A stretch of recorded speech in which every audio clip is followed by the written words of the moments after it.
Graça e paz, irmãos. Tudo bem? Bem-vindo a todos. Bem-vinda. So I heard Wilson's landlords are here. Welcome. Welcome here. We hope you feel good enjoying our Easter celebration. Legal, irmãos. Vamos abrir nossas Bíblias no Evangelho de Lucas, capítulo 23. Lucas 23, 26. Antes de nós termos a nossa celebração, a nossa ceia pascal, quero fazer algumas conclusões, uma vez que nós já temos dedicado o mês de abril para falar sobre a Páscoa. Eu espero que vocês também tenham aproveitado a dose do dia especial da Semana Santa, foi feita para vocês, para que nós possamos pensar e refletir sobre esse momento que anualmente nos traz à memória o sacrifício de Jesus. Evangelho de Lucas 23, 26, o único verso diz assim: enquanto o levavam, agarraram Simão de Cirene, que estava chegando do campo, e lhe colocaram a cruz às costas, fazendo-o carregá-la atrás de Jesus. Vamos orar mais uma vez. Paizinho, obrigado pela tua presença. Agora abre as nossas mentes, ouvidos, para que possamos reter a tua palavra, que é boa, nos preparando ainda mais para uma Páscoa de gratidão e de significado. Em nome de Jesus. Amém e amém.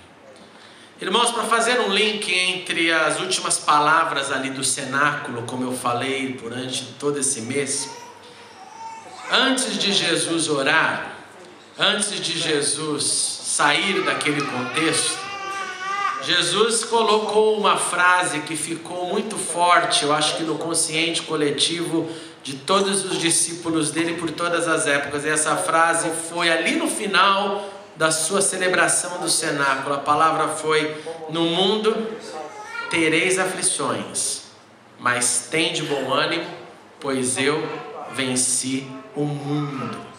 Assim que Jesus terminou as suas palavras no cenáculo, assim que Jesus terminou a parte de instrução, de dizer o que os seus discípulos deveriam fazer, e depois disso, a Bíblia diz que então Jesus ora por si próprio.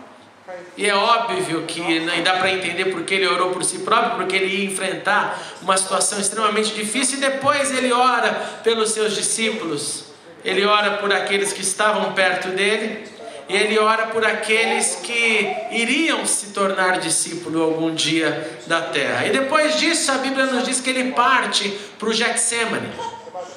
Jesus vai então para aquele momento também de agonia. Agonia porque ele traz junto dele o seu chamado inner circle, que era Pedro, Tiago e João. Ele pede para esses orar com ele, pelo menos por um pouquinho. E a Bíblia nos mostra, nos deixa claro que ninguém conseguiu orar com Jesus. Que Jesus ficou só. Que Jesus sabia que o único que estava com ele era Deus. Que nem os seus amigos mais próximos aguentavam orar com ele, ainda mais depois de ter comido, de ter ceado. Jesus então, naquela quinta-feira, após o cenáculo, após a traição, após a oração solitária, após as lágrimas de sangue, após o completo abandono, Jesus então é preso. Naquela quinta, Jesus é colocado no cárcere. E eu penso muito nesse dia porque eu acho que essa foi a grande dificuldade, a grande dor, ter passado essa noite preso, sabendo que no dia seguinte a coisa iria ficar ainda pior. Preso, inocente, preso, sem ter feito absolutamente nada, preso por mim e por você. Então, o que acontece é que da quinta para a sexta vem a agonia, e quando chega a sexta, Jesus então é julgado. Jesus recebe a sentença final. É isso que vai acontecer, é cruz, sentença de morte, humilhação.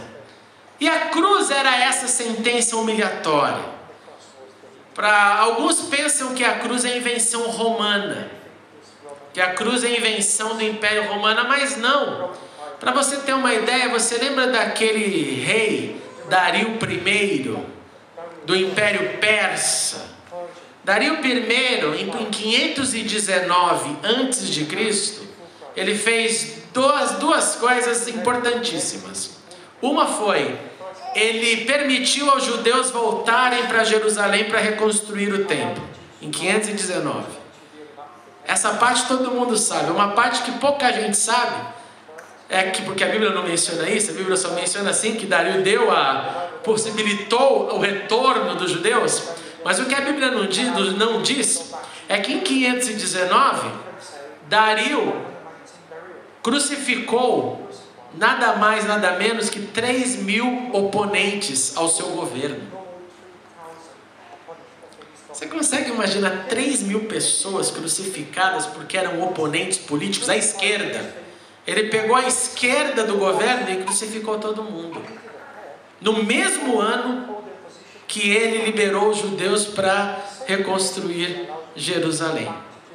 Então, quando chega o Império Romano e está fazendo da mesma forma a crucificação, eles estão repetindo essa forma de extermínio, que alguns usavam para ser um extermínio em massa, e que sempre estava o componente, humilhação.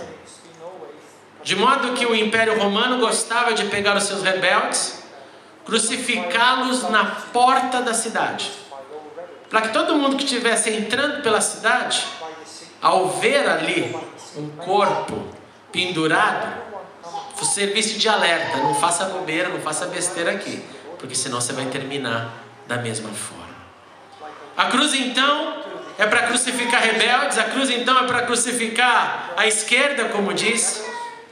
E a cruz não se restringe à tristeza só para o momento em que a pessoa é levantada ali na cruz, porque a cruz também, como nós sabemos, tinha que ser carregada. Aquela haste da cruz. Aquela haste da cruz pesava cerca de 15 a 20 quilos. Então você imagina, depois de apanhar, depois de sofrer, depois de estar sem alimentação, ter que ainda carregar 15 a 20 quilos nas costas, para ser levado para o seu local final. E esse é o ambiente que esse texto nos fala. Um ambiente onde Jesus está carregando ali os seus 15 ou 20 quilos. E carregando esses 15 e 20 quilos, Jesus não está mais aguentando. Então a cruz de Jesus, presta atenção nisso, a cruz da humilhação, a cruz da salvação, a cruz que garantiu para a gente o que nós temos hoje, foi uma cruz imposta, mas foi uma cruz que ele sabia que ele iria carregar. Aí entra o segundo personagem, que é esse Simão, um líbio. Eu acho que ninguém, quando viu Gaddafi ser preso e torturado, pensou em Simão. Mas Simão era da Líbia. Cirene era na Líbia. E a Bíblia diz que Simão estava na cidade, vindo do campo. Possivelmente veio celebrar a Páscoa. E ele, de maneira, ouve-se de novo, involuntária, ele é obrigado a carregar os 15 ou 20 quilos ali da cruz.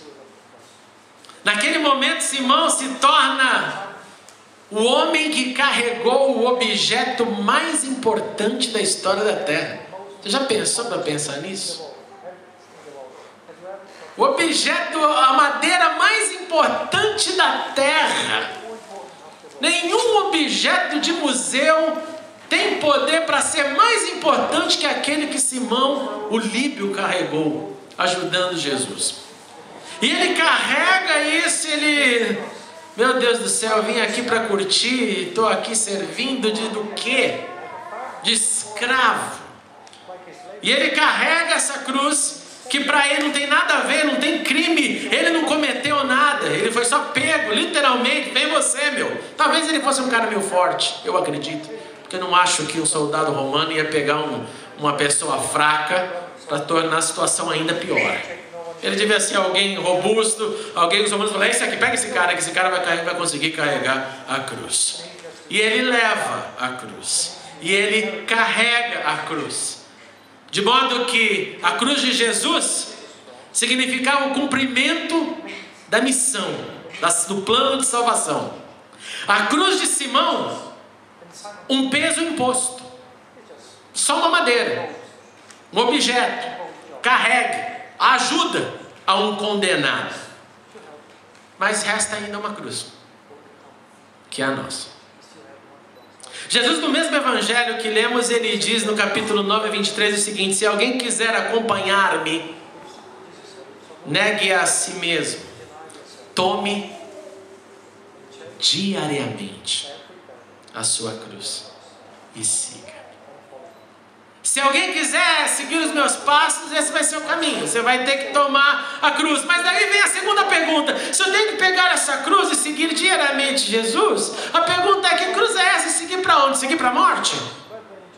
Vou para a morte? Vou para o matadouro com Jesus? E a resposta é não.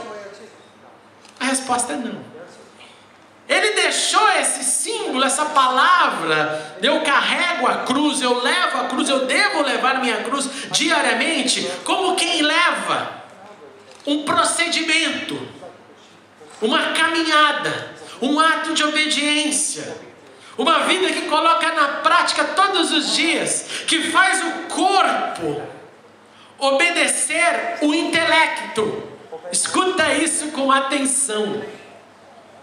A cruz que eu carrego todos os dias não é um objeto físico sobre os meus ombros, que pese 15 ou 20 quilos. A cruz que eu carrego todos os dias é aquilo que o meu intelecto, que a minha mente, porque absorveu da palavra, diz para mim como eu devo viver. E quando eu faço o meu corpo cumprir aquilo que a minha mente aprendeu, eu estou carregando a cruz. E eu sei que isso é um drama. Isso é um drama, não é? É só você pensar quantas vezes, só um exemplo bem bobinho e fácil, quantas vezes você sentiu que devia orar, como os discípulos lá com Jesus, na agonia, mas não teve força. Começou à noite e terminou com a mente de manhã quando acordou. Não é assim? De modo que o nosso intelecto tem que falar para o nosso corpo: essa é a cruz, siga. Essa é a cruz, obedeça. Essa é a cruz, faça. Diariamente, em tudo. De modo que o único aspecto físico que nós temos é quando nós transformamos a informação em ação. A informação em dizer sim e dizer não. A informação que faz eu entender: isso é para mim, isso não é para mim. A informação que me manda eu repetir para alguém ou para alguma adversidade: eu posso ou eu não posso. A nossa cruz, a cruz que eu carrego, a cruz que você deve carregar, a cruz que nós devemos carregar todos os dias, é a cruz da obediência. É: Senhor, qual foi o teu passo? Senhor, qual foi o teu caminho? Agora eu confesso para vocês, irmãos, que depois de um bom tempo de caminhada cristã, eu percebo que o problema está aí. Todo mundo conhece a parte do intelecto, mas na hora de aplicar isso no corpo, a coisa fica complicada. Na hora de fazer o corpo obedecer aquilo que a mente aprendeu, as desculpas são maiores. Por isso que eu queria, em nome de Jesus, nessa Páscoa, te incentivar a olhar mais uma vez para dentro de si e perguntar: como é que anda o seu carregar de cruz? Como é que anda a sua obediência? E antes de orar, eu queria dar só uns minutinhos para você falar com a pessoa do seu lado. Como é que você está carregando a sua cruz? Fazendo a informação se transformar em ação no seu corpo, na sua vida, no seu caminho. Vamos lá, compartilha com o seu irmão do seu lado. Rapidinho, antes de orarmos. Como que você tem carregado a sua cruz? Que não é a cruz de Jesus nem a de Simão, é a sua. Vai lá, rapidinho. Legal. Volta para mim.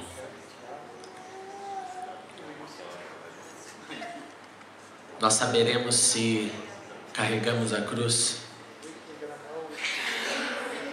da próxima geração continuar carregando a cruz.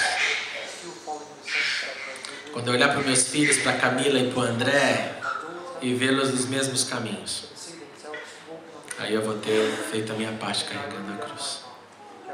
Quando as nossas crianças tomarem os nossos lugares e continuarem carregando a cruz. Até como diz aquela canção, que a gente possa um dia trocar a nossa cruz por uma coroa, para a glória do Senhor, para a vitória dele. Vamos ficar de pé e vamos orar, irmãos. Senhor Jesus, obrigado pelo teu amor. Obrigado porque o Senhor confiou a nós também uma cruz que não é física, que não é uma madeira nas nossas costas, não é um peso de 15, 20 quilos, mas é simplesmente um padrão de vida, uma consciência, um desejo de te imitar. Obrigado, Senhor Jesus, porque nós podemos hoje relembrar da cruz, sim, que o Senhor carregou, da cruz que Simão ali te ajudou a carregar e da cruz que nós devemos carregar, Senhor. Ajuda-nos, Pai, a seguir o exemplo do Teu Filho, que completou a sua missão. E ajuda-nos a fazer isso com alegria, Senhor, porque o nosso Jesus é vivo, é poderoso, porque o nosso Rei venceu a cruz. A cruz não o venceu, mas Ele venceu a cruz. De modo que nós somos chamados a carregar essa cruz, que é a cruz da vitória, Senhor. A cruz que nos faz andar num caminho excelente. Não num caminho de depressão, não num caminho de tristeza, de peso. Porque o Senhor nos ajuda a carregar a cruz. O Senhor nos ajuda a andar em novidade de vida. Nessa Páscoa, Senhor, eu te suplico, simplesmente coloque esse lembrete em nossas mentes, em nossas vidas, que nós somos chamados para seguir a Ti, Jesus, carregando a nossa parcela. E ajuda-nos a transformar aquilo que temos ouvido, aprendido, em ação.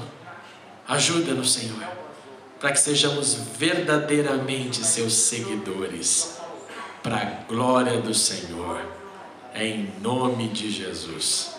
Amém e amém. Aleluia. Dê um abraço quem está do seu lado e diga assim: carregue sua cruz com alegria. Carregue a sua cruz com alegria.